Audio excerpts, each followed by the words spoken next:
اس میں نیکی کے کاموں کا التزام کا وعدہ تھا اور برائیوں سے بچنے کا وعدہ تھا۔ لیکن دوسری بیعت جو ہوئی ہے پھر وہ بیعت جماعت تھی۔ بایعنا رسول اللہ صلی اللہ علیہ وسلم علی السمع والطاعۃ فی العسر والیسر والمنشط والمکرہ، یہ ہے در حقیقت وہ بیعت جہاد کہیں، بیعت سمع و طاعت کہیں، بیعت جماعت کہیں۔ پہلی بیعت کو اسی لیے بیعت نساء کہا گیا ہے۔ یہ عورتوں کی بیعت جو آئی ہے سورہ ممتحنہ میں، وہ در حقیقت وہی الفاظ جو اس آیت میں وارد ہوئے ہیں، بالکل وہی الفاظ ہیں بیعت عقبہ اولیٰ کے، اس لیے اسے بیعت النساء بھی کہا گیا ہے۔ باقی جہاد مردوں کا کام ہے، اس کے لیے جو جماعت درکار ہے وہ پھر بیعت جو ہے وہ مردوں والی بیعت ہے، اور یہ بیعت سلوک و ارشاد جو ہے کہا جا سکتا ہے یہ عورتوں والی بیعت ہے، اس لیے کہ الفاظ تو بہرحال ان کے ملے جلے ہیں، اس میں کوئی شک نہیں۔ لیکن یہ کہنا صحیح نہیں ہے کہ اس کا کوئی ثبوت ہی نہیں، کوئی دلیل نہیں۔ ہمارے لیے حضور صلی اللہ علیہ وسلم کا ہر فعل جو ہے ثبوت ہے، دلیل ہے، الا یہ کہ حضور نے اس سے منع کر دیا ہو یا روک دیا ہو۔ بعض چیزیں حضور کے ساتھ مخصوص تھیں، جیسے صوم وصال ہے، مسلسل روزہ رکھنا، افطار نہ کرنا، 2 دن کا 3 دن کا حضور کرتے تھے، لیکن اس سے منع کر دیا صحابہ کو۔ تو اگر کوئی شے ایسی آ جائے کہیں کوئی قرائن موجود ہوں کہ وہ ممنوع ہے، تب تو بات دوسری ہے، ورنہ یہ کہ حضور کا ہر فعل، ہر قول، ہر تقریر آپ کی جو ہے وہ سند کے درجے میں، تو میرے نزدیک بیعت ارشاد کے لیے وہ سند ہے۔ بہرحال پہلے 2 فرائض کے لیے بیعت بھی اسی درجے کی ہوگی، وہ بیعت ارشاد و سلوک۔ فریضہ ثالث کے ضمن میں وہ جو اوپر کی چوٹی کی شے ہے، بیعت سمع و طاعت فی المعروف کی صورت لازمی اور لابدی ہے، چنانچہ اسی کا لزوم ثابت ہوتا ہے امام مسلم کی لائی ہوئی روایت عن عبداللہ ابن عمر رضی اللہ تعالی عنہما سے،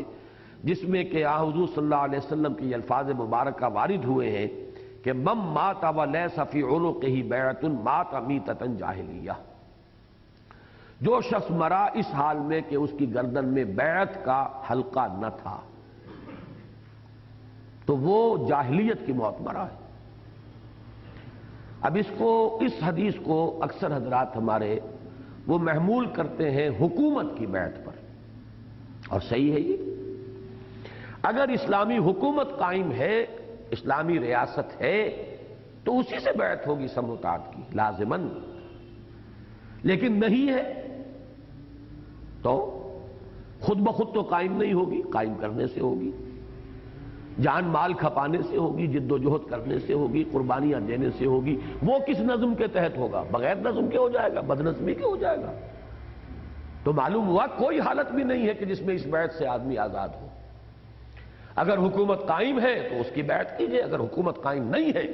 تو اس کو قائم کرنے کے لیے جماعت بنائیے اور اس کی بیعت کیجئے۔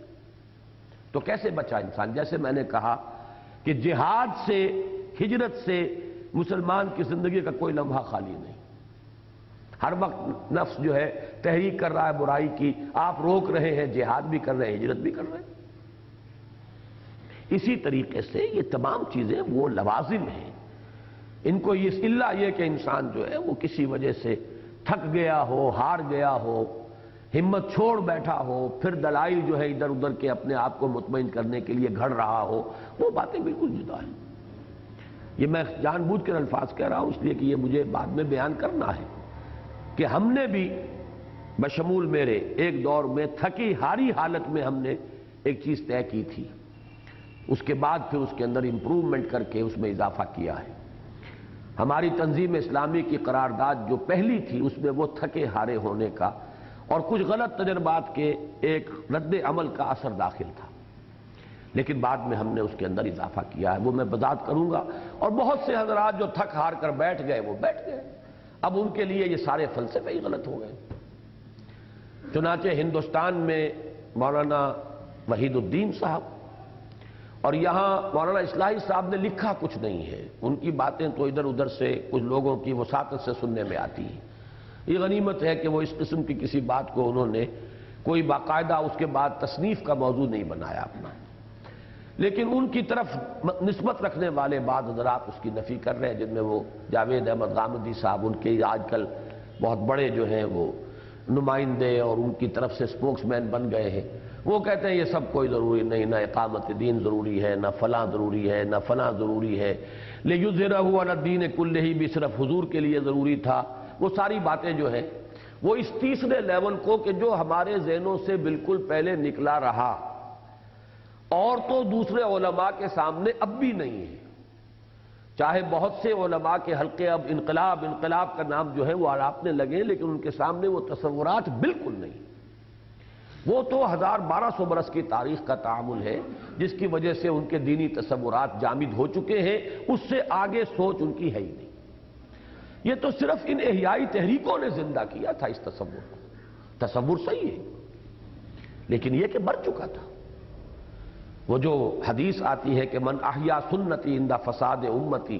فلہ اجر بیعت شہید، جس شخص نے میری سنت کو زندہ کیا اس وقت جب کہ میری امت میں عموماً فساد پیدا ہو چکا ہو تو اس کے لیے 100 شہیدوں کا اجر و ثواب ہے۔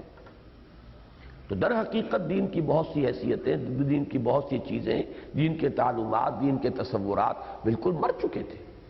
انہیں زندہ کرنے کے لیے یہ تحریکیں اٹھی ہیں اس تصور کو، اقامت دین کو، لیکن اب ان کے ہاں بھی تنزل ہوا، کر کچھ نہیں سکے، منزل تک پہنچ نہیں پائے، ادھر یا ادھر راستہ نکال لیا۔ لہذا کچھ لوگ تو اب صرف اس اعتبار سے کہ ہم وہی ہیں، وہیں کھڑے ہیں، اپنے آپ کو بھی مطمئن کر رہے ہیں اور دنیا کو بھی دھوکہ دے رہے ہیں، حالانکہ وہ بدل چکے پٹڑی، کہیں کہ کہیں گئے، نکل گئے دور، بہت دور نکل گئے۔ کچھ وہ ہیں جو یہ کہہ کر علیحدہ ہوئے تھے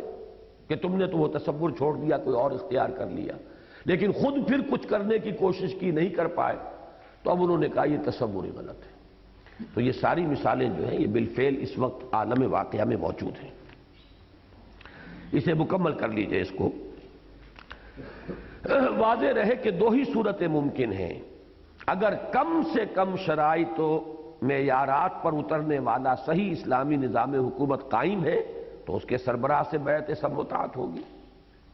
اور اگر ایسا نہیں ہے تو صحیح اسلامی حکومت کے قیام کے لیے جد و جہد کرنے والی جماعت کے امیر کے ہاتھ پر بیعت سمع و طاعت ہوگی، اور تیسری کوئی صورت ممکن نہیں، یا ہے یا نہیں ہے، یا وہ کم سے کم معیارات رکھنے والی اسلامی ریاست ہے تو اس کے امیر کے ہاتھ پر بیعت کیجیے، نہیں ہے تو اس کو قائم کرنے کے لیے جماعت اور اس کے امیر کے ہاتھ پر بیعت۔ اب دیکھیے یہی مسئلہ ہے، حضرت حسین نے، حضرت عبداللہ ابن زبیر نے رضی اللہ تعالیٰ عنہما یہ رائے قائم کی کہ اب یزید کی خلافت کے منعقد ہو جانے کے بعد اب یہ کم سے کم معیار سے نیچے آ گیا معاملہ۔ اب یہ ہوگا ایک اجتہادی مسئلہ۔ عبداللہ ابن عمر، عبداللہ ابن زبیر رضی اللہ تعالیٰ عنہما، انہوں نے بھی یہ کہا کہ اگرچہ یہ منکر ہے لیکن اتنا بڑا منکر نہیں ہے کہ ہم اس پر فساد کھڑا کر دیں اور لوگوں کے لیے جو ہے ایک آزمائش اور فتنہ یہ پیدا کر دیں، خوریزی ہو جائے۔ لیکن ان دونوں حضرات کی رائے تھی کہ نہیں، اتنا بڑا منکر ہے، we should come and challenge۔ اب اس میں خوریزی ہوا کرے، اجتہادی معاملہ ہوگا، لیکن کس پر وہ بیس کرتا ہے کہ جس کے نزدیک یہ ہے کہ یہ کم سے کم اسلامی ریاست کی شرائط پوری کرنے والی حکومت ہے،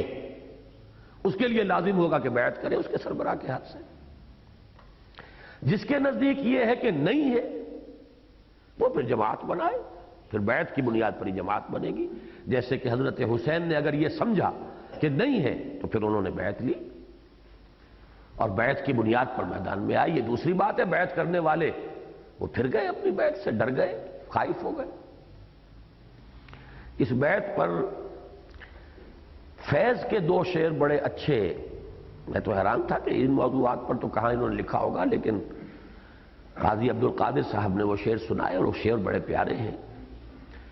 ایک تو وہ کربلا کے واقعے کو بڑا خوبصورت انہوں نے ایک شعر میں نظم کر دیا، ایک شعر کے اندر سمو دیا، پھول مسلے گئے فرش گلزار پر، بڑا پیارا مصرع ہے، پھول مسلے گئے فرش گلزار پر، چھوٹے چھوٹے بچے بھی تو شہید ہوئے نا، پھول مسلے گئے فرش گلزار پر، دعوت رقص تلوار کی دھار پر، تلوار کی دھار پر رقص کی دعوت مل رہی ہے، اور دعوت بیعت شہ پہ مجرم بنا، کوئی اقرار پر کوئی انکار پر۔ یعنی حضرت حسین رضی اللہ تعالی عنہ کی بیعت کی جب دعوت ہوئی تو اب دونوں مجرم ہو گئے۔ جس نے حضرت حسین کی بیعت کا اقرار کیا وہ حکومت کا مجرم، کوئی اقرار پر کوئی انکار پر۔ جس نے حضرت حسین کی بیعت سے انکار کیا وہ اللہ کا کہیے مجرم، یا بہرحال وہ حضرت حسین کے ساتھیوں کے نزدیک مجرم۔ اب جب یہ دعوت کھڑی ہوتی ہے تو پھر اب انڈیفرنس نہیں ہو سکتی، یا تو ادھر یا ادھر۔ تو فرش پھول مسلے گئے فرش گلزار پر، دعوت رقص تلوار کی دھار پر، دعوت بیعت شہ پہ مجرم بنا، کوئی اقرار پر کوئی انکار پر۔ یہ ہے وہ بیعت۔ اور ظاہر بات ہے اس کے بعد بھی بیعت لی نا، ان کے حضرت حسن کے پوتے بنتے ہیں غالباً حضرت نفس زکیہ، بلکہ حضرت زید۔ لیکن یہ کہ بار بار کی یہ کوششیں ناکام ہو گئیں، اس کے بعد سے لوگوں نے ریکنسائل کر لیا، یہ تصور پھر نکل گیا تھا۔ اب اس تصور کو جو ہے ان تحریکوں نے زندہ کیا تھا، اب یہ تحریکیں بھی بوڑھی ہو کر اس سے تائب ہو رہی ہیں۔ اب اس کو دوبارہ زندہ کر کے برقرار رکھنا، اس پر پھر ایک قافلے کی تشکیل، یہ ہے وہ یہ کہیے کہ ایک چیلنج ہے وقت کا، کہ جس کے لیے ہم کوشش کر رہے ہیں، اپنی سی محنت کر رہے ہیں۔ واضح رہے کہ دو ہی صورتیں ممکن ہیں، اگر کم سے کم شرائط و معیارات پر اترنے والا صحیح اسلامی نظام حکومت قائم ہے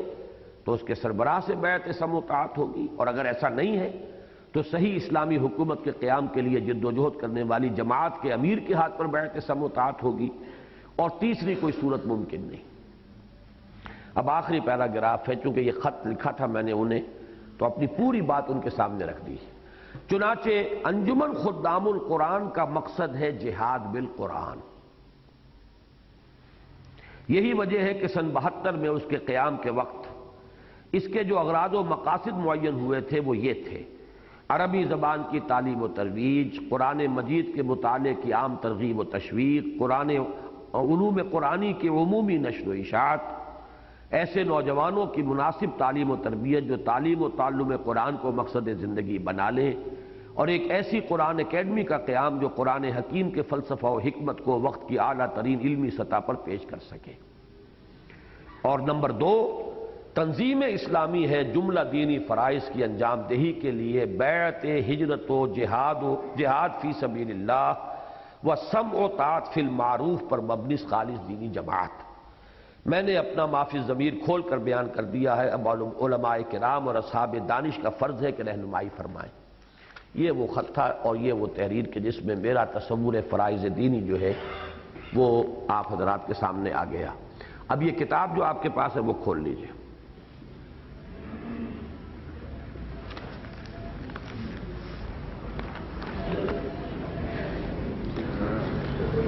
تنظیم اسلامی کی قرارداد تاسیس، یہ صفحہ 30 ہے۔ اچھا پہلے اس کتاب کے بارے میں نوٹ کر لیں، اس کے بھی پیسے آپ کو دینے پڑیں گے لامحالہ۔ وہ مفت خوری پرچوں کے درجے میں، اور ویسے میں سمجھتا ہوں کہ حکمت قرآن کے معاملے میں جائز نہیں ہے یہ مفت خوری۔ پرانے پرچے آپ لوگ لے لیں، لیکن یہ تو اس کے لیے تو ہم نے ابھی بڑی بھاگ دوڑ کر کے وہ پرچہ مکمل کیا، شائع کیا، اور اس میں یہ ٹھیک نہیں ہے، تو اس کے بھی پیسے آپ لوگوں کو دینے چاہیے۔ باقی یہ تو کتاب ہے مکتبے کی، اس کا حساب کتاب جو ہے ہوگا۔ بہرحال اس کے لیے میں رعایت کا اعلان کر رہا ہوں، 8 روپے کی بجائے 5 روپے۔ کوئی اس میں آپ کے لیے وہ ذرا ایک نوٹ کی سہولت ہو جائے۔ جی 8 روپے، 8 روپے ہیں؟ حکمت تو 10 روپے کا ہے نا، وہ کتنے میں؟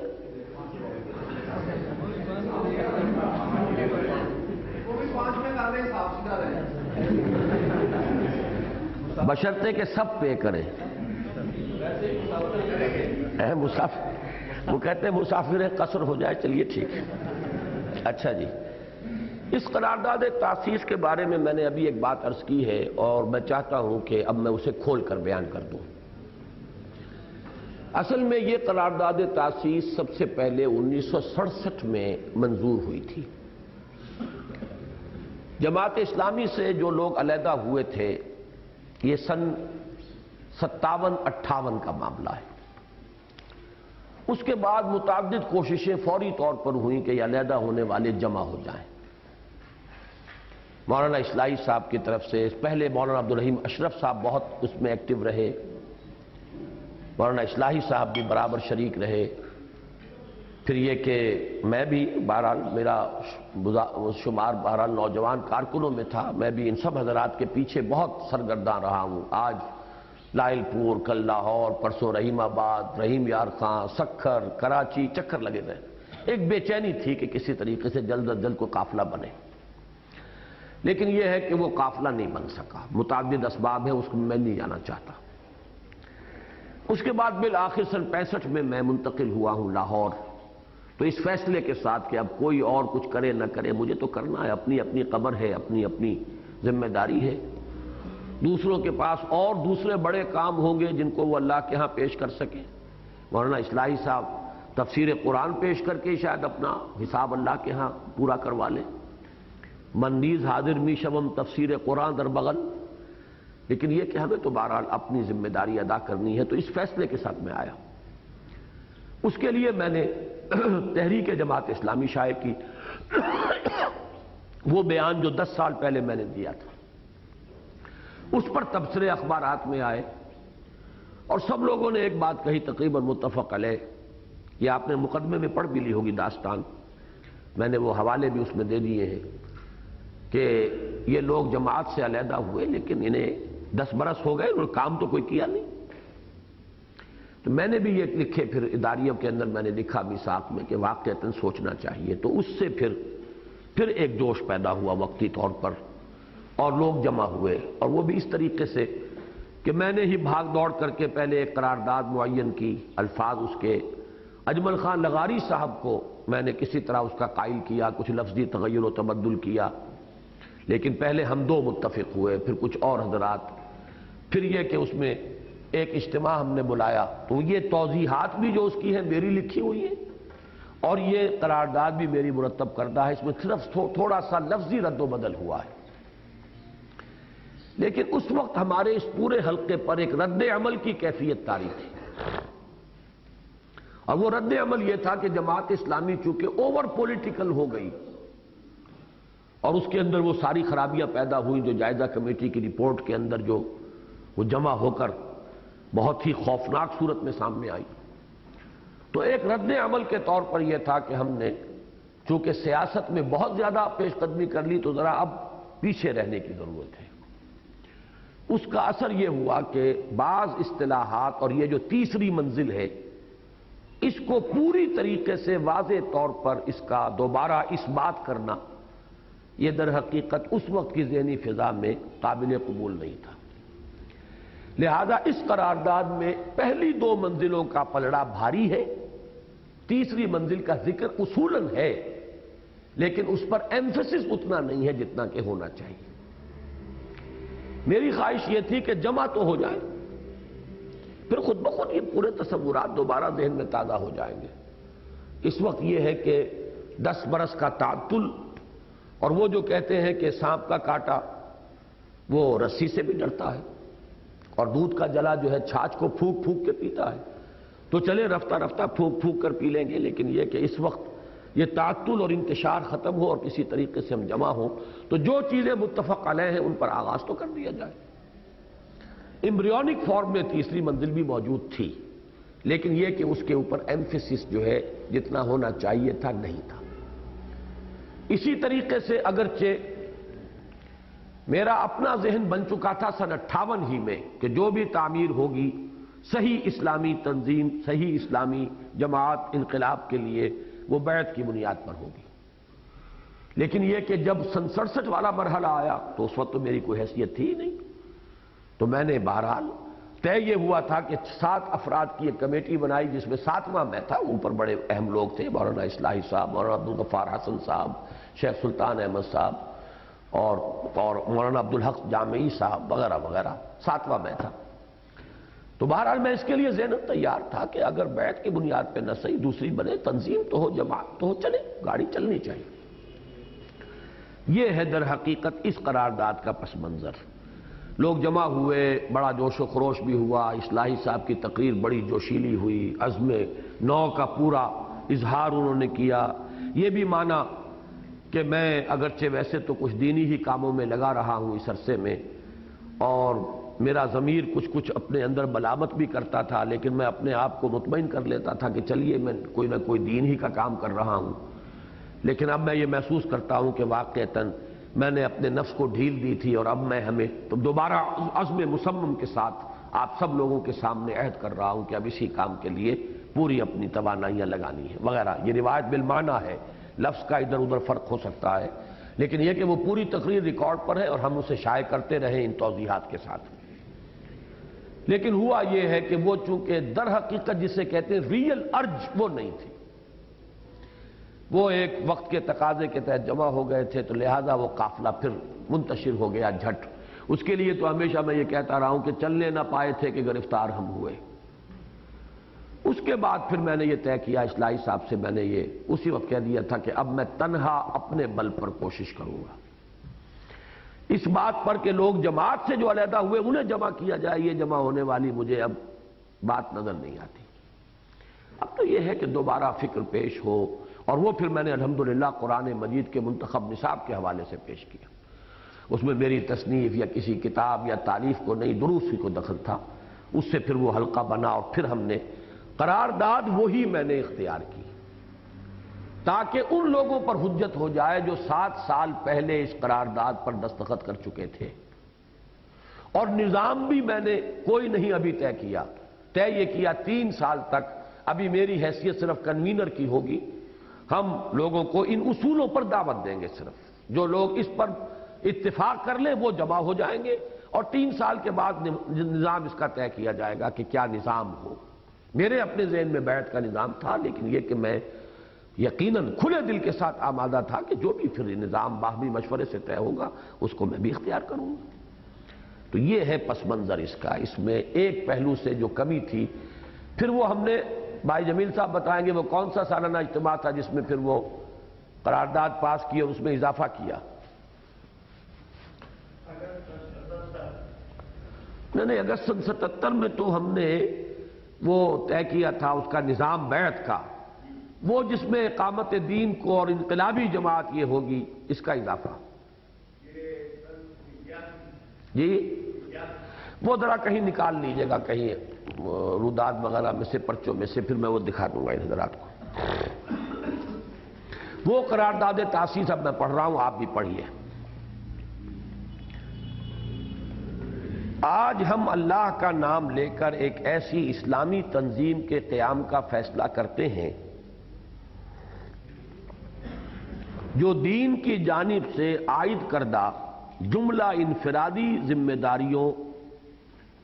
انفرادی اور اجتماعی، ایک لفظ رہ گیا اس میں، جملہ انفرادی و اجتماعی ذمہ داریوں سے عہدہ برا ہونے میں ہماری ممد اور معاون ہو۔ اب اس میں فلسفہ دیکھ لیجئے، یہ جملہ بہت اہم ہے اور 100% درست ہے۔ دینی ذمہ داریاں اصلاً افراد پر عائد ہوتی ہیں۔ Every individual is responsible before اللہ سبحانہ وتعالی، جس کے لیے وہ آیت جو ہے سورہ مریم کی، وَكُلُّهُمْ آتِيهِ يَوْمَ الْقِيَامَةِ فَرْدًا، ایک ایک کو پیش ہونا محاسبے کے لیے۔ لہذا دینی ذمہ داریاں میری ہیں، آپ کی ہیں، ہر شخص کی ہیں، یہ ساری ذمہ داریاں ہر فرد کو اس کی جواب دہی کرنی ہے، لیکن ان ذمہ داریوں کی ادائیگی میں ایک جماعت ممد ہو جاتی ہے۔ اور الحمدللہ میرا ذہن اتنا صاف تھا، اتنا پختہ، جب میں نے 23 برس کی عمر میں جماعت اسلامی کی رکنیت کی درخواست دی ہے، 22 برس کی عمر میں، 22.5، تو میں نے اس میں لکھا تھا یہ سرف گندیم نامی کتاب میں میری درخواست رکنیت شامل ہے کہ یہ میرے فرائض ہیں، اور میں اللہ کا شکر ادا کرتا ہوں کہ اس وقت ان فرائض کی ادائیگی کے لیے قافلہ موجود ہے جماعت اسلامی کی شکل میں اس میں شامل ہو کر آسانی سے اپنے فرائض ادا کر سکتا ہوں۔ اگر نہ ہو قافلہ کوئی تو پھر یہ کہ آدمی کے لیے مشکل ہو جائے، قافلہ بنانا آسان کام نہیں ہے۔ تو در حقیقت جماعت کا وجود ایک بہت بڑی نعمت غیر مترقبہ ہے کہ وہ ذمہ داریوں کی ادائیگی میں ممد بنتی ہے، معاون بنتی ہے، سہارا بنتی ہے، حالانکہ ذمہ داری اور اس کے ذمن میں رسپانسبلٹی وہ تو خالص انفرادی انڈیویجول ہے۔ آج ہم اللہ کا نام لے کر ایک ایسی اسلامی تنظیم کے قیام کا فیصلہ کرتے ہیں جو دین کی جانب سے عائد کردہ جملہ انفرادی ذمہ داریوں سے عہدہ برا ہونے میں ہماری ممد و معاون ہو۔ ہمارے نزدیک دین کا اصل مخاطب فرد ہے، اسی کی اخلاقی اور روحانی تکمیل اور فلاح و نجات دین کا اصل موضوع ہے، اور پیش نظر اجتماعیت اصلاً اس لیے مطلوب ہے کہ وہ فرد کو اس کے نصب العین یعنی رضا الہی کے حصول میں مدد دے۔ لہذا پیش نظر اجتماعیت کی نوعیت ایسی ہونی چاہیے کہ اس میں فرد کی دینی اور اخلاقی تربیت کا کما حقہ لحاظ رکھا جائے، اور اس امر کا خصوصی اہتمام کیا جائے کہ اس کے تمام شرکاء کے دینی جذبات کو جلا حاصل ہو، ان کے علم میں مسلسل اضافہ ہوتا رہے، ان کے عقائد کی تصحیح و تطہیر ہو، عبادات اور اتباع سنت سے ان کا شغف اور ذوق و شوق بڑھتا چلا جائے، عملی زندگی میں حلال و حرام کے بارے میں ان کی حس تیز تر اور ان کا عمل زیادہ سے زیادہ مبنی بر تقویٰ ہوتا چلا جائے، اور دین کی دعوت و اشاعت اور اس کی نصرت و اقامت موجود، یہ دونوں ہیں۔ دعوت و اشاعت یہ سیکنڈ لیول، نصرت و اقامت ان اقیم الدین یہ تیسرا لیول۔ دین کی دعوت و اشاعت اور اس کی نصرت و اقامت کے لیے ان کا جذبہ ترقی کرتا چلا جائے، ان تمام امور کے لیے ذہنی اور علمی رہنمائی کے ساتھ ساتھ عملی تربیت اور تاثیر صحبت کے اہتمام کی جانب خصوصی توجہ ناگزیر ہے۔ اس کی توضیحات میں آ جائے گا، وہ الفاظ بھی آ جائیں گے جس سے یہ صاف بات واضح ہو جائے گی کہ پس منظر میں یہ ہے کہ جماعت میں جو حالات پیدا ہو گئے اس کے بارے میں رائے یہ تھی کہ ایک سیاسی جد و جہد اور اس کے لیے بس کارکن بنا کر بھاگ دوڑ کروانا تو ہم نے کر لیا لوگوں سے، لیکن خود ان کا اپنا حال کیا ہے، دین کے اعتبار سے، عمل کے اعتبار سے، تقویٰ کے اعتبار سے، عبادات کے اعتبار سے، اتباع سنت کے اعتبار سے اس کی فکر ہی نہیں کی۔ تو یہ وہی دودھ کا جلا جو ہے وہ اس کا انداز جو ہے موجود ہے۔ دعوت کے ضمن میں ہمارے نزدیک الدین والنصیحہ کی روح اور الاقرب فالاقرب کی تدریج ضروری ہے۔ یہ دو چیزیں بڑی اہم ہیں۔ الدین والنصیحہ، دین نام ہے نصح و خیر خواہی کا، دعوت کا محرک در حقیقت دوسرے کی جہالت کو نمایاں کرنا اور اپنے علم کا روب ڈالنا نہیں ہے۔ اگر یہ ہے تو وہ تو ستیہ ناش ہو گیا آپ کی کرائی محنت کا، نہ وہ دوسرے پر اثر ہوگا اور نہ آپ کے لیے کوئی اجر ہوگا، کچھ بھی نہیں، نہ اثر ہے نہ اجر ہے۔ وہی نصح و خیر خواہی، اپنے بھائی کی خیر خواہی میں آپ چاہتے ہیں کہ وہ اسی راستے پر آئے جو آپ نے جس کو سمجھا ہے کہ خیر کا راستہ ہے، فلاح کا راستہ ہے۔ اپنے بھائی کی خیر خواہی مطلوب ہے اصل میں۔ یہ ہے الدین والنصیحہ کی روح۔ اور الاقرب فالاقرب، جو جتنا قریبی ہے اس کو اتنا ہی دعوت کے اندر مقدم ہونا چاہیے۔ یہ نہیں کہ اپنے عزیزوں کو، رشتہ داروں کو، قریبی لوگوں کو، ان کو تو چھوڑ دیا، اپنے گھر والوں کو بھی نظر انداز کر دیا اور کہیں دور دراز جو ہے وہ دعوت و تبلیغ کا کام کرتے پھر۔ یہ بالکل منافی ہو گیا اس طریقے کے۔ لہذا دعوت و اصلاح کے عمل کو فرد سے اولاً کنبے اور خاندان اور پھر تدریجاً ماحول کی جانب بڑھنا چاہیے۔ اس ضمن میں نئی نسل کی دینی تعلیم و تربیت کا خصوصی اہتمام ناگزیر ہے۔ اچھا، اب دعوت کے ضمن میں دو ہم نے حصے کر دیے۔ عامت الناس کو دین کی دعوت و تبلیغ کی جو ذمہ داری امت مسلمہ پر بحیثیت مجموعی عائد ہوتی ہے، اب ایک تو ہے ایک آدمی اپنی جگہ پر داعی بن جائے، وہ تو اس کے لیے تو دو چیزیں آ گئی، الدین والنصیحہ کی روح اور الاقرب فالاقرب کی تدریج۔ خیر خواہی کا جذبہ ہو اور ترتیب یہ ہو، یہ ہے انفرادی دعوت و تبلیغ۔ جو بھی کسی بھی تبلیغی ادارے کے لیے اور کسی بھی انقلابی جماعت کے لیے اس کی توسیع کی ریڑھ کی ہڈی یہی ہے کہ ہر فرد اپنے آپ کو داعی سمجھے۔ ورنہ تو اجتماعی نشر و اشاعت کے دھندے ہوتے رہیں گے، وہ اوپر اوپر جو ہے وہ ایک اثر قائم ہو جائے گا، لیکن حقیقی توسیع نہیں ہوگی اس تنظیم یا جماعت کی، جب تک کہ خالص انڈیویجول لیول پر ہر فرد جو ہے وہ الاقرب فالاقرب کی تدریج اور الدین والنصیحہ کی روح کے ساتھ داعی نہیں بن جاتا۔ البتہ عامت الناس، تمام نوع انسانی کو دعوت و تبلیغ کی جو ذمہ داری امت مسلمہ پر بحیثیت مجموعی عائد ہوتی ہے، وہی کنتم خیر امت اخرجت للناس اور وَكَذَلِكَ جَعَلْنَاكُمْ أُمَّةً وَسَطًا لِتَكُونُوا شُهَدَاءَ عَلَى النَّاسِ، یہ ایک کلیکٹیو رسپانسبلٹی ہے۔ اس کے ضمن میں ہمارے نزدیک اہم ترین کام یہ ہے کہ جاہلیت قدیمہ کے باطل عقائد رسوم اور دور جدید کے گمراہ کن افکار و نظریات کا مدلل ابطال کیا جائے۔ دو جاہلیتیں ہیں اس وقت، ایک جاہلیت قدیمہ کے عقائد اور رسوم، یہ بدعات ہیں اور یہ بت پرستی جس نے اب قبر پرستی کی شکل اختیار کر لی ہے، وہ تو شکل بدلی ہے، صرف فرق تو کچھ نہیں ہے اس میں۔ وہ دیوتاؤں کا کانسیپٹ تھا، اب اولیاء اللہ کا کانسیپٹ ہے۔ اسی طرح وہ حاجت روا ہیں، مشکل کشا ہیں، اسی طرح ان کو پکارا جا رہا ہے، چڑھاوے چڑھائے جا رہے ہیں۔ اس اعتبار سے وہ تو جاہلیت قدیمہ ہے جو چلی آ رہی ہے، صرف بھیس بدل کر۔ ایک ہے جاہلیت جدیدہ، یہ ہے یہ مغرب کا، وہ جو ہمارا نشأت ثانیہ کا سارا مضمون ہے۔ اس لیے میں نے کہا تھا کہ یہاں آ کر یہ اس نشأت ثانیہ کے ساتھ یہ انٹر لنک ہو گیا، جیسے کپلنگ ہوتی ہے، دو ڈبے جو ریل گاڑی کے ہیں ان کو آپس میں جوڑ دیتے ہیں۔ تو ایک وہ کام تھا، وہ چلا تھا آسمان سے زمین کی طرف، ایک یہ ہے جو زمین سے اٹھ کر اوپر آ رہا ہے، افراد کی ذمہ داریاں، جس میں اوپر ہے وہ معاملہ کہ بحیثیت مجموعی امت مسلمہ کی حیثیت سے ذمہ داریاں ہماری کیا، فرد سے ایک پوری امت کی طرف۔ لیکن یہ انٹر لاکڈ ہے کہ یہاں بھی یہ ہے کہ دور جدید کے گمراہ کن افکار و نظریات کا مدلل ابطال کیا جائے اور حیات انسانی کے مختلف پہلوؤں کے لیے کتاب و سنت کی ہدایت و رہنمائی کو وضاحت کے ساتھ پیش کیا جائے، تاکہ ان کی اصلی حکمت اور عقلی قدر و قیمت واضح ہو اور وہ شکوک و شبہات رفع ہو جو اس دور کے لوگوں کے ذہنوں میں موجود ہیں۔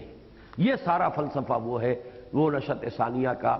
جس میں کہ وہ پورا کا پورا فکر جو ہے وہ موجود ہے کہ ایک عظیم انقلاب علمی سطح پر، اس کے لیے تحریک، اس کے لیے بے چین روحوں کو تلاش کرنا اور ان کی تربیت، پھر ان میں وہ درجہ بندی، یہ سارے کام جو ہے وہ یہاں پر اس میں آئے۔ اور وہاں پر ذکر تھا، آپ کو یاد ہے کہ ایک دعوت عمومی کا، دعوت و تبلیغ کا، عمومی دعوت و تبلیغ کا ایک ادارہ قائم ہو جو لوگوں کو تجدید ایمان، تجدید عہد اور توبہ کی دعوت دے، اور جو لوگ اس کی طرف متوجہ ہوں ان کے انفرادی کردار اور اخلاق کی اصلاح کے ساتھ ساتھ ان پر اس کام کی اہمیت کو واضح کرے کہ جب تک کہ یہ وہ علمی سطح پر دین کا یہ کام نہیں ہوگا تو یہ عالمی سطح پر اسلام کے غلبے کی شکل ممکن نہیں۔ تو یہ دونوں چیزیں ایک دوسرے کے ساتھ ایڈجسٹ ہو جاتی ہیں، لیکن یہ ہے کہ اس میں جتنی وضاحت کے ساتھ اس سیکنڈ لیول کی بات آئی ہے، اگرچہ موجود ہے نصرت و اقامت دین، لیکن یہ کہ اتنی وضاحت کے ساتھ اس میں وہ چیز نہیں تھی، اور وہ میں بیان کر چکا ہوں۔ سن 81 کا بھائی جمیل صاحب کہہ رہے ہیں اس کی اور مزید توثیق ہو جائے گی، جس کے بعد پھر ہم نے فیصلہ کیا تھا کہ یہ قرارداد تاسیس یہ ہمارے لٹریچر کا مستقل جز رہے گی، اس کی توضیحات جو ہیں یہ ہمارے لیے ڈائریکٹیو اصول ہیں، یہ برقرار ہے، لیکن یہ کہ اس میں یہ بات جو ہے صراحت کے ساتھ اپنے ذہنوں میں رہنی چاہیے کہ اس میں وہ جو تیسرا لیول ہے فرائض کا، ٹاپ موسٹ لیول، اس کے اعتبار سے کمی موجود ہے، اور اس کا وہ خاص پس منظر ہے جو میں نے آپ حضرات کے سامنے بیان کر دیا۔ اب ذرا تیزی کے ساتھ ہم اس کی توضیحات کو پڑھ لیں گے۔ یہ تو تازہ خواہی داشتن گرداغ ہائے سینہ را، گاہے گاہے باز خواہ یہ قصہ پاری نہ رہا، بہت ضروری ہے کہ ان چیزوں کو ہم تازہ کر لیں۔ بسا اوقات خود ہم چونک جاتے ہیں کہ واقعی اس معاملے میں ہم سے کوتاہی ہو رہی ہے، یا اس معاملے میں ہمارا بھی عمل غیر متوازن ہو رہا ہے، تو بار بار اس کو پڑھ لینا، پھر اگر یہ خیال ہو کہ ہم نے غلط بات کہی تھی تو اس کی اصلاح کیجئے، علل اعلان کیجئے، اور اگر یہ خیال ہو بات صحیح تھی ہم غلط ہو رہے ہیں تو اپنے عمل کی اصلاح کیجئے۔ اس اعتبار سے بار بار نظر دوڑاتے رہنا بہت ضروری ہے۔ قرارداد میں جن امور کی وضاحت کی گئی ہے ان میں اولین اور اہم ترین امر یہ ہے کہ ہمارے نزدیک دین کا اصل مخاطب فرد ہے، اسی کی اخلاقی اور روحانی تکمیل اور فلاح و نجات دین کا اصل موضوع ہے، اور پیش نظر اجتماعیت اصلاً اسی لیے مطلوب ہے کہ وہ فرد کو اس کے اصل نصب العین یعنی رضا الہی کے حصول میں مدد دے۔ اس تصریح کی ضرورت اس لیے محسوس ہوئی، اب دیکھیے وہ پس منظر آ رہا ہے اس میں، کہ ماضی میں مسلمانوں کو ان کی یہ ذمہ داری تو بالکل ٹھیک یاد کرائی گئی کہ جس دین کے وہ مدعی ہیں اسے دنیا میں عملاً قائم کرنے کی سعی و جہد بھی ان پر فرض ہے، اور یہ کہ دین محض ذاتی عقائد اور کچھ مراسم عبودیت یعنی انسان اور رب کے مابین پرائیویٹ تعلق کا نام نہیں ہے، بلکہ وہ انسان کی پوری انفرادی و اجتماعی زندگی کو اپنے احاطے میں لینا چاہتا ہے۔ لیکن ان امور پر اس قدر زور دیا گیا کہ بندے اور رب کے مابین تعلق کی اہمیت اور افراد کی اپنی عملی، اخلاقی اور روحانی ترقی نظر انداز ہوتی چلی گئی۔ آئندہ جو کام پیش نظر ہے اس کے اصول و مبادی میں یہ نقطہ بہت زیادہ قابل لحاظ رہے گا کہ ایک مسلمان کا اصل نصب العین صرف نجات اخروی اور رضا الہی کا حصول ہے، اور اس کے لیے اسے اصل زور اپنی سیرت کے تطہیر و تزکیے اور اپنی شخصیت کی تعمیر و تکمیل پر دینا ہوگا، جس سے تعلق مع اللہ اور محبت خدا اور رسول صلی اللہ علیہ وسلم میں اضافہ ہوتا رہے اور اس میں زیادہ سے زیادہ اخلاص پیدا ہوتا چلا جائے۔ دین کی تائید و نصرت اور شہادت و اقامت یقیناً فرائض دینی میں سے ہیں، لیکن ان کے لیے کوئی ایسی اجتماعی جد و جہد ہرگز جائز نہیں ہے جو افراد کو ان کے اصل نصب العین سے غافل کر کے انہیں محض ایک دنیاوی انقلاب کے کارکن بنا کر رکھ دے۔ چنانچہ پیش نظر اجتماعیت میں اولین زور افراد کی دینی و اخلاقی تربیت پر دیا جائے گا، اور اس امر کا خصوصی اہتمام کیا جائے گا۔ یہ الفاظ اسی قرارداد کے اب آ رہے ہیں کہ اس کے تمام شرکاء کے دینی جذبات کو جلا حاصل ہو، ان کے علم میں مسلسل اضافہ ہوتا رہے، ان کے عقائد کی تصحیح و تطہیر ہو، عبادات اور اتباع سنت سے ان کا شغف اور ذوق و شوق بڑھتا چلا جائے، عملی زندگی میں حلال و حرام کے بارے میں ان کی حس تیز تر اور ان کا عمل زیادہ سے زیادہ مبنی بر تقویٰ ہوتا چلا جائے، اور دین کی دعوت و اشاعت اور اس کی نصرت و اقامت کے لیے ان کا جذبہ ترقی کرتا چلا جائے۔ دینی جذبات کے جلا کے لیے قرآن مجید کی بلا ناغہ تلاوت مع تدبر، سیرت نبوی اور سیر الصحابہ کا مطالعہ، مجالس وعظ کا انعقاد، باہمی مذاکرہ آخرت اور مضامین موعظت پر مشتمل آسان لٹریچر کی اشاعت پر زور دیا جائے گا۔ اس آسان لٹریچر کی اشاعت میں ہم سے کوتاہی ہو رہی ہے۔ علم میں مسلسل اضافے کے لیے عربی زبان کی تحصیل کی عام ترغیب اور اس کا اہتمام، قرآن حکیم اور حدیث نبوی کے باقاعدہ حلقہ درس کا قیام، اور جاہلیت قدیمہ اور جدیدہ پر اسلام کے نقطہ نظر سے تنقیدی کتب کی نشر و اشاعت کا اہتمام کیا جائے گا۔ مندرجہ بالا دونوں امور سے یہ توقع کی جا سکتی ہے کہ جاہلیت قدیم و جدید دونوں کے اثرات قلوب و اذہان سے محو ہو، عقائد کی تصحیح و تطہیر ہو، اور صحیح اسلامی عقائد کی تخم ریزی و آبیاری ہو سکے۔ شرکائے تنظیم کے دینی جذبات کے جلا اور علم میں اضافے کا براہ راست اثر عملی زندگی پر پڑے گا، اور ان کی زندگیوں میں دینی تبدیلی عملاً پیدا ہوتی چلی جائے گی۔ لیکن اس میدان میں اس امر کی شدید ضرورت ہوگی کہ اس بات کی کڑی نگرانی کی جائے کہ یہ تبدیلی ہمہ جہتی ہو اور اعمال انسانی کے مختلف گوشوں میں متناسب انداز میں ظہور پذیر ہو۔ یہ بہت اہم نکتہ ہے۔ اصل میں کچھ لوگوں کے اللہ تعالیٰ نے مزاج مختلف بنائے ہیں، اس اعتبار سے تو ہمیں صحابہ کرام کے مزاجوں میں بھی فرق و تفاوت نظر آتا ہے۔ مثلا حضرت عبداللہ ابن عمرو ابن العاص بہت زیادہ عابد اور زاہد تھے، کسی کو انفاق کی طرف زیادہ توجہ تھی، اور انفاق کرے گا جب کمائے گا تو کرے گا نا، تو وہ گویا کہ کاروبار میں اس میں خوب لگے رہتے تھے، لیکن پیسے سے محبت نہیں تھی کہ پیسہ اپنے کام کے لیے لگا رہے ہو، پیسہ دین کے لیے لگا رہے، تو ظاہر بات ہے ان کا وہ پھر عبادت اور زہد کا وہ عالم نہیں ہوگا۔ حضرت عثمان ہو، حضرت عبد الرحمن ابن عوف ہو، یہ اس مزاج کے لوگ تھے۔ تو مختلف مزاج ہیں جو اللہ نے بنائے ہیں، ہر گلے را رنگ و بوئے دیگرست، اور اے ذوق اس چمن کو ہے زیب اختلاف سے، اس درجے میں تو بات صحیح ہے۔ لیکن بہت پیتھولوجیکل بھی ہو جاتا ہے، یعنی بیماری کی حد تک کہ اگر صرف ایک پہلو بڑھتا چلا جا رہا ہے، کارکن تو بڑھتے چلے جا رہے ہیں، کارکن بن گئے لیکن عبادات سے شغف نہیں، یا عبادات میں تو بہت زور ہو رہا ہے لیکن وہ جذبہ اب رہا ہی نہیں، انقلابی ختم ہی ہو گیا، تو وہ تو پھر بہت سے صوفی اور خانقاہیں ہیں، بہت آباد ہیں، پھر ہم نے کیا کیا، کیا تیر مارا ہم نے؟ تو بڑے بڑے عابد و زاہد موجود ہیں اور عابد و زاہد پیدا کرنے والی فیکٹریاں چل رہی ہیں۔ تو ہمیں تو اصل میں وہ چاہیے توازن، کہ نہ یہ پہلو کم ہو نہ وہ پہلو کم ہو۔ جب تک یہ شکل نہیں ہوگی اس وقت تک در حقیقت ہم اپنی منزل مقصود کی طرف پیش قدمی نہیں کر سکتے۔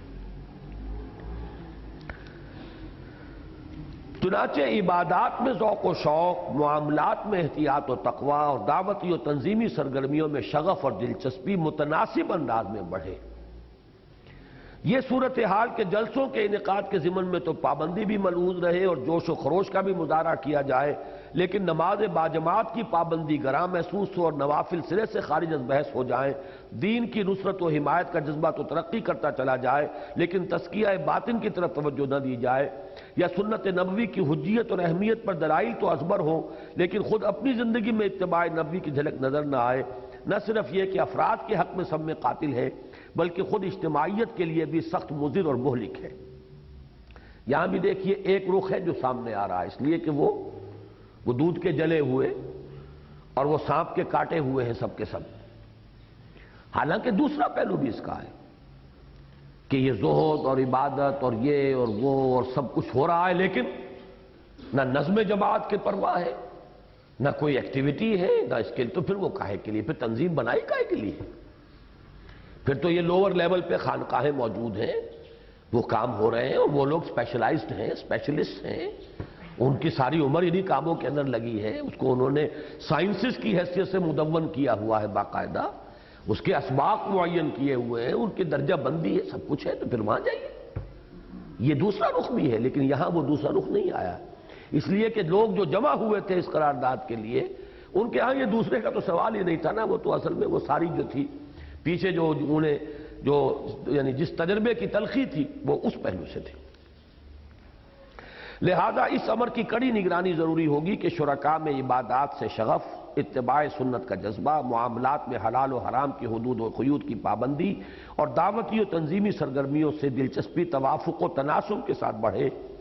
خصوصاً یہ احتیاط تو انتہائی لازمی ہوگی کہ پیش نظر اجتماعیت کے تنظیمی ڈھانچے میں جو لوگ آگے آئیں وہ تیزی اور مستعدی اور نفاست و باقاعدگی سے کام کرنے کی صلاحیت کے اعتبار سے چاہے کسی قدر تہی دست ہو، عبادات اور اتباع سنت کے ذوق و شوق سے ہرگز تہی دامن نہ ہو۔ وہاں میں سمجھتا ہوں کہ یہ بہت صحیح ہے کہ اس لیول کے اوپر دیکھنا چاہیے، ورنہ وہ پیس میکر پھر بن جاتے ہیں معاملے میں۔ شرکائے جماعت میں مندرجہ بالا تبدیلیاں یا بالفاظ دیگر ان کے نفوس کے تزکیے اور ان کی شخصیت کی دینی تعمیر کے لیے جہاں ذہنی و علمی رہنمائی اور فکری تربیت لازمی و لابدی ہے، وہاں عملی تربیت اور تاثیر صحبت کا مؤثر اہتمام بھی ضروری اور ناگزیر ہے۔ اس غرض کے لیے مختلف مقامات پر تربیت گاہوں کا سلسلہ بھی شروع کیا جا سکتا ہے اور ایک ایسی مرکزی تربیت گاہ کا قیام بھی عمل میں لایا جا سکتا ہے جس میں مختلف مقامات کے رفقا گروپس کی صورت میں شریک ہوں اور ایک مقررہ میعاد میں انہیں قرآن و حدیث کے منتخب حصص کا درس بھی دیا جائے اور ایک ایسی دینی فضا بھی مہیا کی جائے جس میں ان کے دینی جذبات بھی اثر نو تر تازہ ہوں اور ایک خالص اسلامی زندگی بسر کرنے کا عملی تجربہ بھی حاصل ہو جائے۔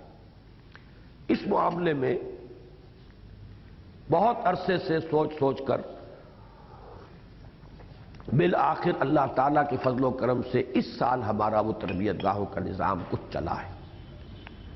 وہ بھی کچھ چلا ہے، ابھی جس طرح اس کو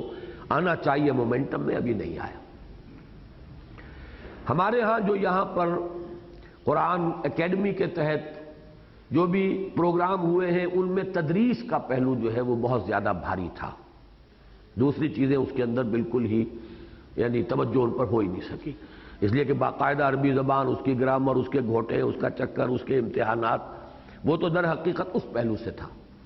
اور چونکہ تھوڑے وقت کے اندر وہ کام کرنا بھی ضروری تھا، لوگ نکل کر آئے تھے پروفیشن سے، کچھ کو ہم وظیفے بھی دے رہے تھے، 1000 روپے 800 روپے، بعض حضرات کو اس سے زیادہ دیا ہے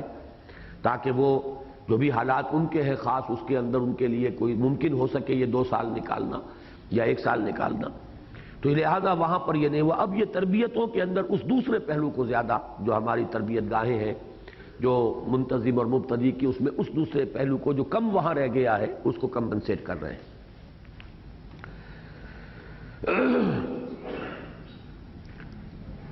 قرارداد کے بنیادی نکات میں سے دوسرا اہم اور بنیادی نکتہ یہ ہے کہ دعوت کے ضمن میں ہمارے نزدیک الدین والنصیحہ کی روح اور الاقرب فالاقرب کی تدریج ضروری ہے۔ پیش نظر اجتماعیت لازماً یہ چاہے گی کہ اس کا ہر شریک نبی اکرم صلی اللہ علیہ وسلم کے اتباع میں داعی اللہ اور اپنے ماحول میں حسب مقدور و صلاحیت اور بقدر ہمت و استطاعت ہدایت کا ایک روشن چراغ بن کر رہے۔ یہ الفاظ کچھ زیادہ ہی اونچے ہیں، لیکن بہرحال یہ کہ میں نے عرض کیا نا کہ اگر کہیں بھٹی ہے تو حرارت پھیلے گی، تو جب تک کچھ نہ کچھ حرارت ہم اپنے اندر جمع نہیں کریں گے، ہمارے وجود سے وہ حرارت ماحول میں سرایت نہیں کر سکتی، اور اس کی شخصیت پر بحیثیت مجموعی داعیانہ رنگ غالب ہو جائے۔ اور اس کا ایک جو ہوتا ہے یوں سمجھیے کہ انڈیکس، وہ دھن ہے، دھن سوار ہونا، بچانا ہے۔ جیسے کہ اب دیکھیے اس کی مثال میں دے رہا ہوں، کسی گھر میں آگ لگی ہوئی ہو تو جس طرح دیوانہ وار آدمی کوشش کرتا ہے اس کو بچا لوں، اس کو بچا لوں، یہ نکال لاؤں، وہ نکال لاؤں، اس لیے کہ آگ لگی ہوئی۔ اگر ہمیں معلوم ہو کہ وہ جہنم ہے اور اس میں یہ میرے اعزاء اور اقربا یہ دوڑے جا رہے ہیں، تو آدمی دیوانہ وار جائے گا، لپکے گا، کسی کا کپڑا گھسیٹ رہا ہے، کسی کو کسی طریقے سے۔ حضور نے یہی مثال دی ہے، میری اور تمہاری مثال ایسی ہے کہ آگ کا ایک بہت بڑا الاؤ ہے، تم اس میں گر پڑنا چاہتے ہو اور میں تمہارے کپڑے پکڑ پکڑ کر گھسیٹ رہا ہوں۔ یہ انداز جو ہے، یہ دھن اگر نہیں ہے تو پھر وہ کوئی سیاسی سا تصور ہے، کوئی ایک مشغلے کے طور پر آدمی نے کچھ کام اختیار کر لیا ہے۔ اس دھن کی اس کی ایک کیفیت، اس کا ایک رنگ، اس کی ایک جھلک جو ہے نظر آنی چاہیے۔ اس دعوت کا اصل محرک ابنائے نو کی ہمدردی اور نصح و خیرخواہی کا جذبہ ہونا چاہیے، اور اس میں نہ تو اپنی شخصیت کی نمود کا کوئی شائبہ شامل ہونا چاہیے، نہ طلب جاہ کا، حتیٰ کہ اللہ، رسول اور شریعت کی وفاداری کے جذبے کے تحت اگر کبھی کسی فرد، گروہ یا ادارے پر تنقید کی نوبت آ جائے تو اس میں بھی ہمدردی اور دلسوزی غالب رہے اور ذاتی رنجش یا انتقام نفس کا کوئی شائبہ نہ پیدا ہونے پائے۔ اس سلسلے میں یہ وضاحت بہت ضروری ہے کہ ہمارے معاشرے کا مجموعی مزاج اگرچہ دین سے بہت دور جا چکا ہے اور اس اعتبار سے انتہائی اصلاح طلب ہے، لیکن دعوت و اصلاح کے عمل میں 2 حقائق کا لحاظ بہت ضروری ہے۔ ایک یہ کہ یہ معاشرہ ایک مجموعی اکائی ہے اور اس کے تمام طبقات میں انحطاط سرایت کر گیا ہے۔ اس اعتبار سے اس کے مختلف طبقات میں کمیت کا تھوڑا بہت فرق چاہے ہو، یعنی کوانٹیٹیو ڈیفرنس، کوئی بنیادی امتیاز موجود نہیں ہے۔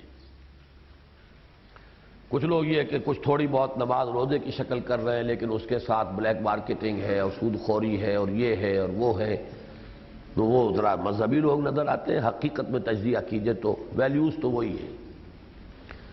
کچھ لوگ یہ ہے کہ ذرا اس پالے سے ادھر کھڑے ہیں، کچھ شراب پیتے ہیں، کچھ اور کرتے ہیں، لیکن یہ کہ در حقیقت اگر ریشو پروپورشن ہمارے ایک تصورات بن گئے ہمارے ذہن میں، شراب شراب شراب اور زنا زنا، لیکن سود کیا ہے جی، وہ تو چلتا ہی، اس کے بغیر تو ہو ہی نہیں سکتا۔ یہ ہے ہمارے کانسیپٹس، یہی کانسیپٹس جن کو بدلنے کے لیے تمثیلیں لانی پڑتی ہیں۔ اگر کہا کہ غیبت ایسے ہے جیسے مردہ بھائی کا گوشت کھانا، تو اصل میں اس ریشو پروپورشن کو تو واضح کرنا ہے کہ بظاہر تو پتہ ہی نہیں چلتا کہ برا کام ہم کر رہے ہیں۔ اس طرح سود کے لیے وہ مثال، محض زنا نہیں، ماں سے بدکاری، اور وہ بھی اس سے بھی 100 گنا زیادہ، 70 گنا زیادہ۔ یہ ساری ریشو پروپورشن اس کی وجہ سے۔ تو فرق ہمارے ہاں اس وقت 19-20 کا ہے، کہیں 19-20 ہے، کہیں 20-21 ہے، اللہ اللہ خیر سن۔ اور دوسرا یہ کہ انحطاط براہ راست نتیجہ ہے جذبات ایمانی کے ضعف اور کتاب و سنت کے علم کی کمی کا۔ ایمان کمزور ہے یا ایمان کی نمک ہے تو تصور غلط ہے، دین کا تصور یہ ہے ہی نہیں، دین کا تصوری نماز روزے کی حد تک ہے؟ تو ظاہر بات ہے کہ وہ ایمان تو ایک ڈرائیونگ فورس ہے نا، ایک جذبہ ہے، وہ جذبہ جو ہے وہ حرکت میں تو لائے گا تصور کے مطابق آدمی۔ تو دو چیزیں، جذبات ایمانی میں ضعف اور کتاب و سنت کے علم کی کمی کا۔ اس میں دین دشمنی کا عنصر چند ایسی استثنائی صورتوں کے سوا موجود نہیں ہے جو اگرچہ بجائے خود تو بہت خطرناک ہیں اور ان سے خبردار رہنے کی بھی ضرورت ہے، تاہم مجموعی اعتبار سے ہمارے معاشرے کے عام بگاڑ کا اصل سبب دین دشمنی نہیں بلکہ دین سے لا علمی ہے۔ یہ دور جو ہے خاص طور پر صدر ایوب صاحب کا تھا۔ اس زمانے میں جماعت اسلامی تو پیش تھی اور باقی مذہبی عناصر بھی، وہ مذہبی کیمپ کا جو تصور تھا وہ جو بن گیا تھا، اس نے شکل ایسی پیدا کر دی تھی کہ ساری برائی اسی شخص میں ہے، بس یہ ہٹا تو پھر تو یہ ملک تو جنت ہو جائے گا ایک دم۔ یہی ہے بس مس کی گانٹھ، اسی کے اندر ہے جو بھی کچھ ہے۔ یہ دین کے دشمن ہے، دین کے یہ ہے، اسی کی وہ نفی ہے اس مضمون میں جو آپ نے پڑھا ہوگا اپنے طور پر اسلام اور پاکستان کے درمیانی حصے میں۔ یہ تصور غلط ہے، وہ بھی کوئی دین کا دشمن نہیں، البتہ یہ ضرور ہے کہ اس کی تعلیم جس طریقے سے ہوئی، جس ماحول میں پلا بڑھا، اب اس کے کچھ تصورات ہیں۔ اسی طریقے سے ہمارے ہاں جو مختلف نظریات رکھنے والے لوگ موجود ہیں، ان کے سامنے بھی دین کی وہ پہلو آیا ہی نہیں، وہ سوشل جسٹس کا معاملہ دین میں بھی ہے، آیا ہی نہیں، لہذا وہ سوشلزم کی طرف جاتے ہیں یا کسی اور چیز کا نعرہ لگاتے ہیں۔ تو اکثر و بیشتر جو ہے ہمارے ہاں دین دشمن ہی نہیں ہے بلکہ دین کے علم کی کمی یا جذبہ ایمانی کا ضعف ہے۔ حکومت اس معاشرے کا جامع عکس اور ارباب اقتدار اس کا اہم جزو ہے۔ ان کو اپنی اہمیت اور معاشرے میں اثر و نفوذ کی قوت و صلاحیت کے اعتبار سے دعوت و تخاطب میں اولیت تو دی جا سکتی ہے اور دی جانی چاہیے، لیکن انہیں دین کا دشمن قرار دے کر ان کے خلاف نفرت و عداوت کے جذبات پیدا کرنے کے لیے عوام کے دینی جذبے کو مشتعل کرنا، درا حالے کہ خود عوام کی ایک عظیم اکثریت کا حال دین سے بے خبری اور عملی بود کے اعتبار سے خود کم و بیش وہی ہے جو اصحاب قوت و اختیار کا نہ ان کی خیر خواہی ہے نہ خود دین کی خیر خواہی ہے۔ انہیں سنگل آؤٹ کر لینا، ان کے اوپر جو ہے نشانے بازی ہو رہی ہے اور توپیں داغی جا رہی ہیں، اور لیکن جب معاشرہ عام لوگ وہ سب اسی کے رنگ کے اندر لگے ہوئے ہیں۔ اب ان کے مذہبی جذبے کو ایکسپلائٹ کر کے سیاسی تحریکیں چلائی جا رہی ہیں، یہ اس دور کی تحریر ہے۔ آپ نے گھسیٹ لی ٹانگ ایوب خان کی، بعد میں کون آیا؟ اچھا اس کی ٹانگ گھسیٹ لی، پھر کیا نتیجہ برآمد ہوا؟ اب ٹانگ گھسیٹ لے فرض کیجئے موجودہ حکومت کی، جواب میں کیا نتیجہ آئے گا؟ وزیر اعظم کون بنیں گے؟ کس کے ہاتھ میں حکومت آئے گی؟ سب سے بڑی طاقت مسلم لیگ ہے، وہی مسلم لیگ ہے جس کے سینٹ کے اندر اٹکا رہا یہ شریعت بل، پاس نہیں ہوا۔ جنیجو صاحب نے کہا لندن میں کہ میرے ہوتے ہوئے کبھی پاس نہیں ہو سکتا، جیتے جی پاس نہیں ہو سکتا۔ اب وہ شریعت بل کے حوالے سے تنقید موجودہ حکومت پر، یہ ہے سیاست کرنے۔ تو اس کو اچھی طرح سمجھ لیجئے کہ یہ اس پس منظر میں تاریخ نے پھر اپنے آپ کو دہرا کر یہی لا کھڑا کیا ہے۔ رہا اقتدار کے حصول کی خاطر برسر اقتدار طبقے کے مخالف و معاند کی حیثیت اختیار کرنا، تو یہ ہمارے نزدیک دینی نقطہ نگاہ سے نہایت مضر ہی نہیں سخت مہلک ہے، جس سے کلی اجتناب لازمی و لابدی ہے۔ ہمارے نزدیک ائمۃ المسلمین اور عامتہم دونوں ہی نصح و خیر خواہی کے برابر مستحق اور دعوت و اصلاح کے یکساں محتاج ہیں۔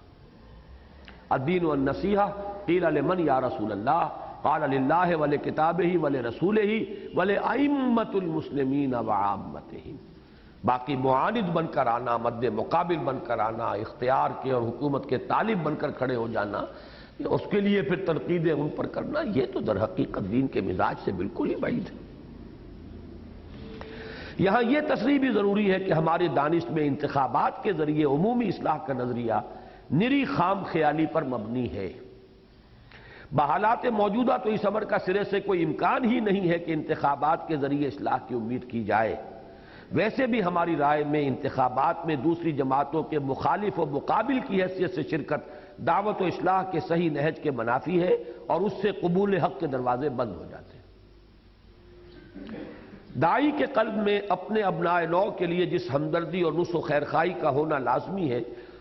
اسی کا ایک اہم مظہر رافت و رحمت اور شفقت و رقت کا وہ جذبہ ہے جو ابنائے نو کو تکلیف اور مصیبت میں دیکھ کر اس کے دل میں پیدا ہوتا ہے، اور عملی زندگی میں خدمت خلق اور ایثار و انفاق کی صورت میں جلوہ گر ہوتا ہے۔ دعوت دین اور خدمت خلق کا ایسا چولی دامن کا ساتھ ہے کہ ایک کو دوسرے سے علیحدہ کرنا ممکن نہیں، بلکہ بلا خوف تردید یہ کہا جا سکتا ہے کہ دین کا وہ داعی جو خادم خلق نہ ہو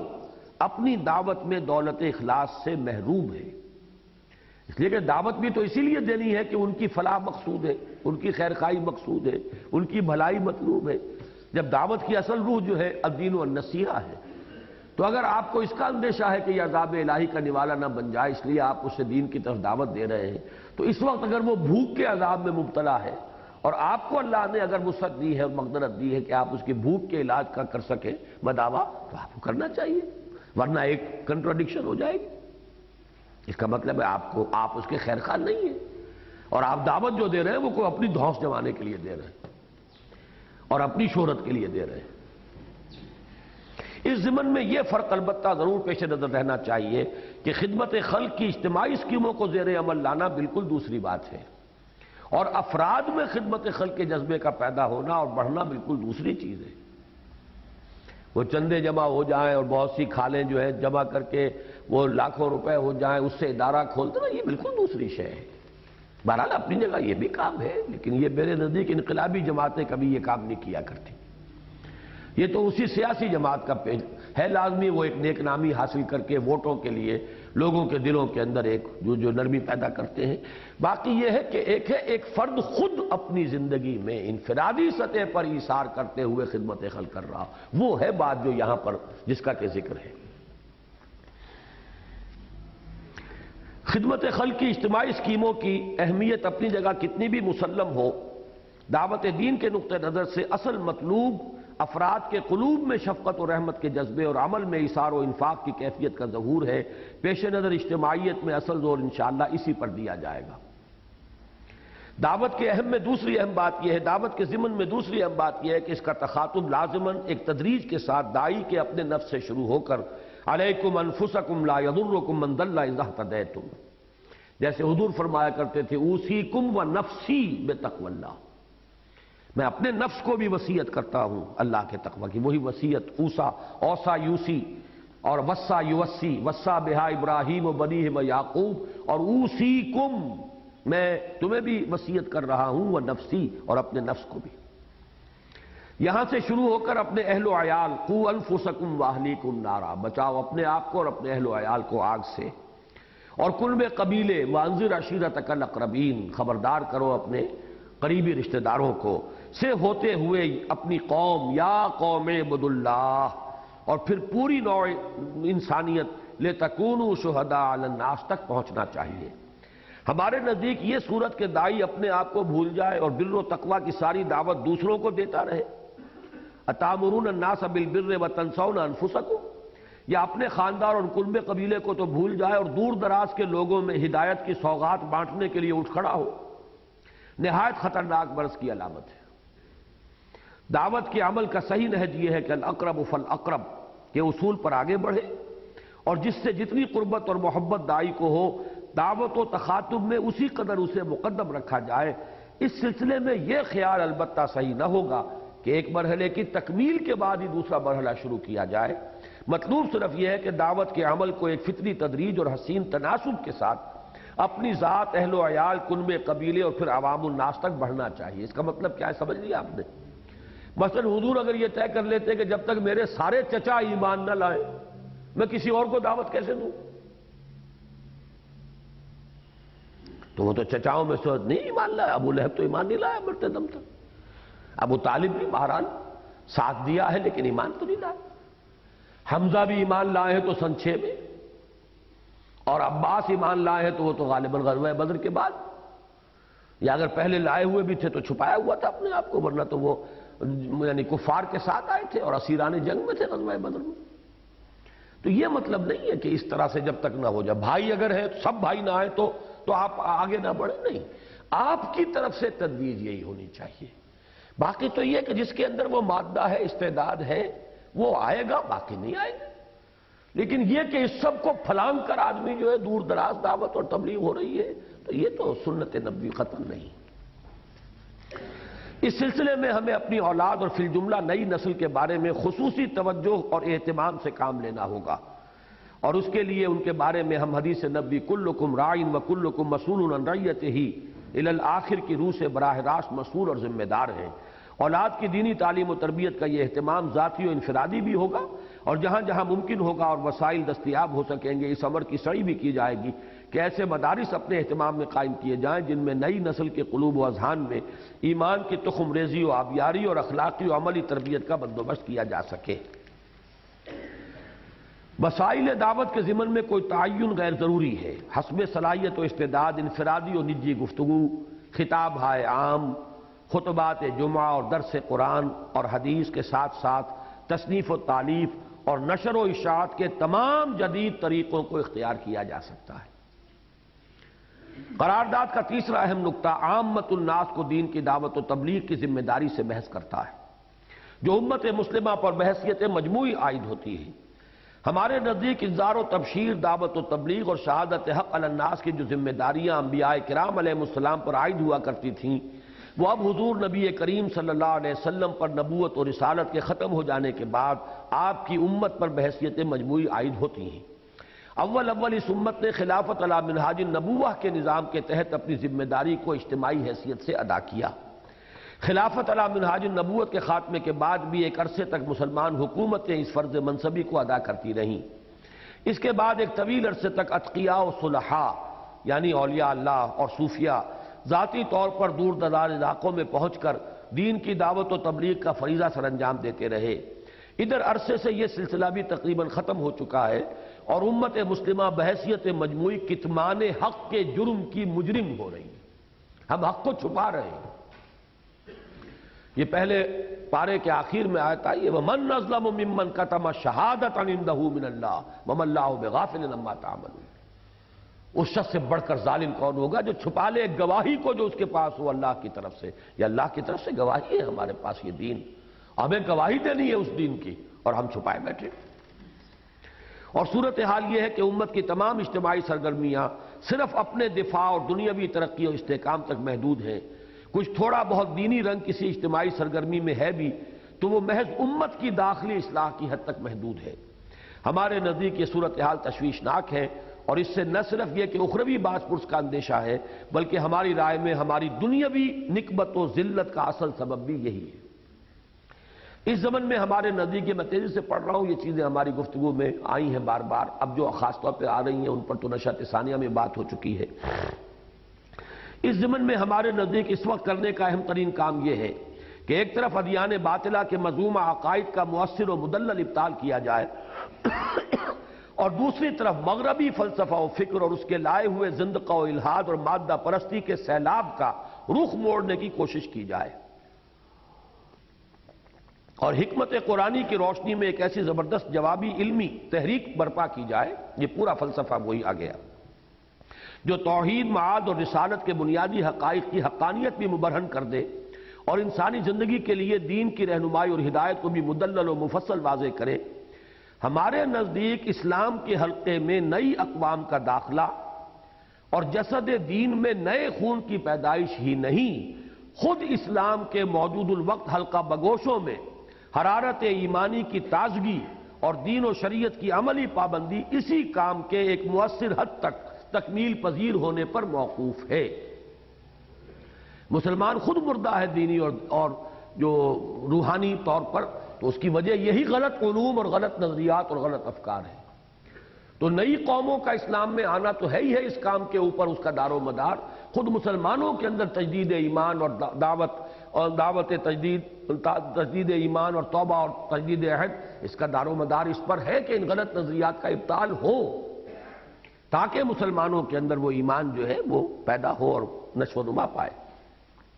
اس لیے کہ دور جدید کے گمراہ کن افکار و نظریات کے سیلاب میں خود مسلمانوں کے ذہین اور تعلیم یافتہ طبقے کی بڑی تعداد اس طرح بہہ نکلی ہے کہ ان کا ایمان بالکل بے جان اور دین سے ان کا تعلق محض برائے نام رہ گیا ہے۔ اور اسی بنا پر دین میں نت نئے فتنے اٹھ رہے ہیں اور ضلالت و گمراہی نت نئی صورتوں میں ظہور پذیر ہو رہی ہیں۔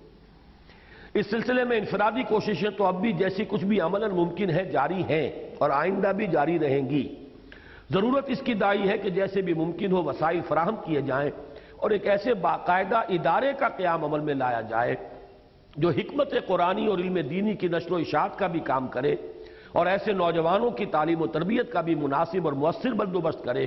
جو عربی زبان، قرآن حکیم اور شریعت اسلامی کا گہرا علم حاصل کر کے اسلامی اعتقادات کی حقانیت کو بھی ثابت کریں اور انسانی زندگی کے مختلف شعبوں کے لیے جو ہدایات اسلام نے دی ہیں انہیں بھی ایسے انداز میں پیش کریں جو موجودہ اذہان کو اپیل کر سکیں۔ یہ سارا وہی فلسفہ ہے نشأت ثانیہ والا۔ آخر میں اس امر کی وضاحت بہت ضروری ہے کہ پیش نظر تنظیم ہرگز الجماعت کے حکم میں نہ ہوگی، یعنی الجماعت وہ جس کے باہر کفر ہوتا ہے۔ الجماعت کا مقام ہماری دانش میں امت مسلمہ کو بحیثیت مجموعی حاصل ہے۔ پیش نظر اجتماعیت کی حیثیت مسلمانوں کی ایک ایسی تنظیم کی ہوگی جس میں وہ لوگ شریک ہوں گے جو خود اصلاح نفس اور تعمیر سیرت کے خواہش مند ہوں اور ان جملہ انفرادی و اجتماعی ذمہ داریوں سے عہدہ برا ہونا چاہیں جو دین کی جانب سے ان پر عائد ہوتی ہیں، تاکہ ایک طرف ان کا باہمی تعاون ایک دوسرے کے لیے سہارا بن سکے اور دوسری طرف اصلاح معاشرہ کے لیے ایک مؤثر قوت فراہم ہو جائے۔ دین کی خدمت نہایت وسیع و عظیم کام ہے اور اس کے گوشے بے شمار ہیں۔ ہم ان تمام جماعتوں اور اداروں کو قدر کی نگاہ سے دیکھتے ہیں جو کسی بھی گوشے میں دین کی خدمت کا کام کر رہے ہیں اور انشاءاللہ ان کے ساتھ ہمارا رویہ تعاون و تائید ہی کا ہوگا۔ اپنے فہم و فکر کے مطابق ہم بھی دین کی خدمت کے لیے ایک ادنا کوشش کے لیے جمع ہو رہے ہیں اور یہ توقع کرنے میں اپنے آپ کو حق بجانب سمجھتے ہیں کہ دین کے تمام خادم ہمیں اپنے رفیق راہ ہی گردانیں گے۔ اس تصریح کی ضرورت اس لیے بھی ہے کہ ہم واقعتاً تمام دینی عناصر خصوصاً علماء کرام کے تعاون کی شدید احتیاج محسوس کرتے ہیں۔ وآخر دعوانا ان الحمد للہ رب العالمین۔